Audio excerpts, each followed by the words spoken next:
All right, let's talk about Oklahoma. Because when it comes to cannabis, this state is a fascinating paradox. On one hand, you've got what is arguably the most wide open medical marijuana program in the entire country.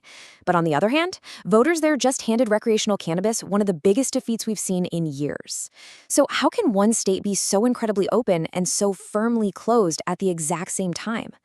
Well, that's what we're going to unpack. And a big thanks to 420.school for presenting this deep dive. I mean, just look at these two results. They're only 5 years apart.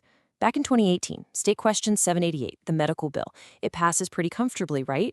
57% say yes. Then you flash forward to 2023, State Question 820 for recreational use, it doesn't just lose, it gets absolutely crushed.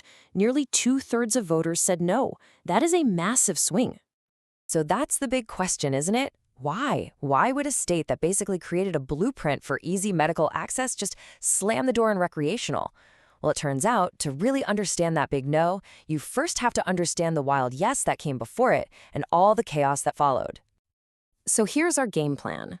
We're going to start with how the Wild West began, then dig into why recreational failed so badly.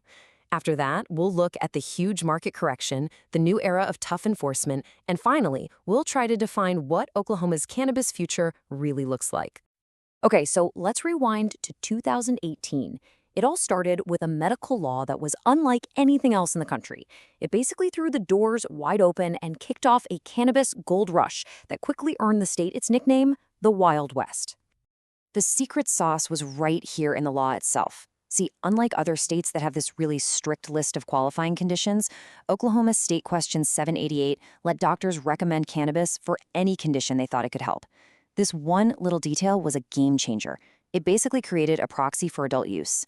Getting a patient card became super easy, and at its peak, almost 10% of the state's population had one. Think about that.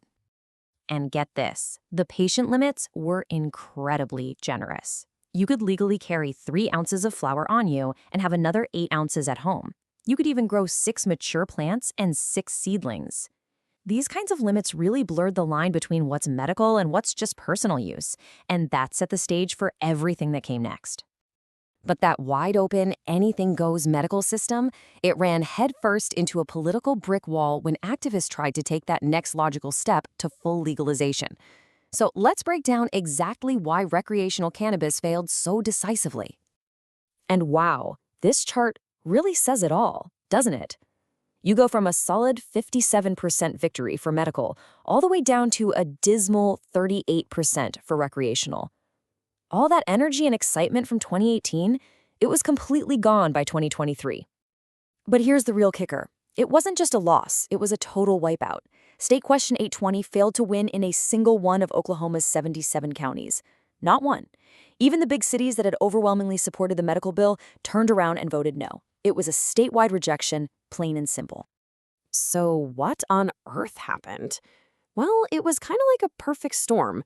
The vote was in a special election, which always means lower, more conservative turnout.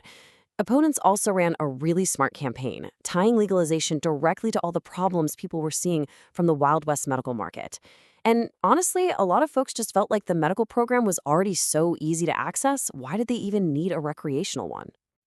Now, that Wild West market didn't just create political issues, it created a massive economic bubble. And, like all bubbles, this one was about to burst, leading to what everyone is now calling the Great Market Correction.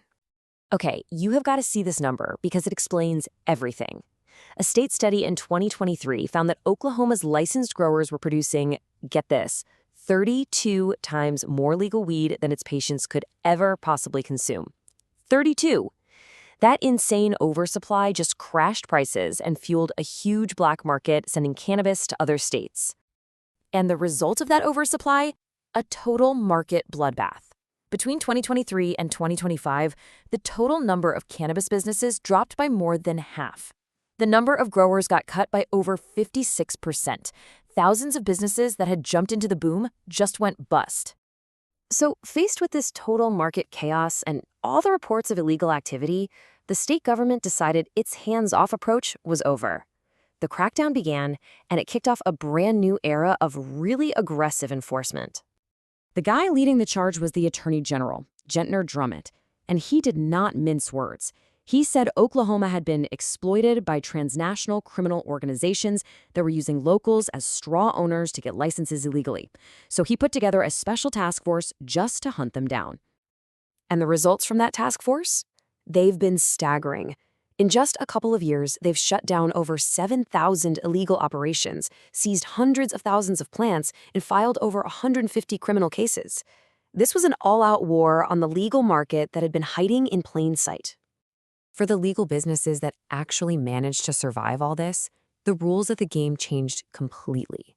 No more deli-style sales where you pick out your own bud. Everything had to be prepackaged.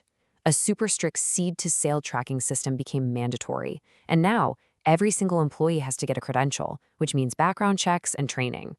The Wild West was officially being tamed. So when you put it all together, the easy patient access, the hard no on recreational, the market crash, and the huge regulatory crackdown, you end up with a very unique and maybe permanent new reality for cannabis in Oklahoma.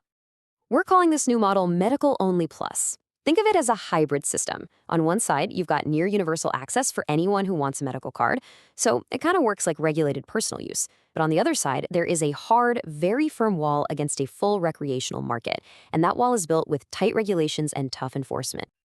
And if you look at what's coming, you can see the state is trying to make this the new normal. There are bills in the works to make the cap on grower licenses permanent, to slash the amount of THC allowed in edibles, and to require even stricter pesticide testing. They are locking this medical-only plus model into law. Which really leaves us with one big question. With all these new rules, license caps, and strict enforcement, has the Oklahoma cannabis Wild West finally been tamed for good? And maybe more importantly, has it accidentally created a whole new model that other conservative states might just decide to copy? This explainer was presented by 420.school. Thanks for watching.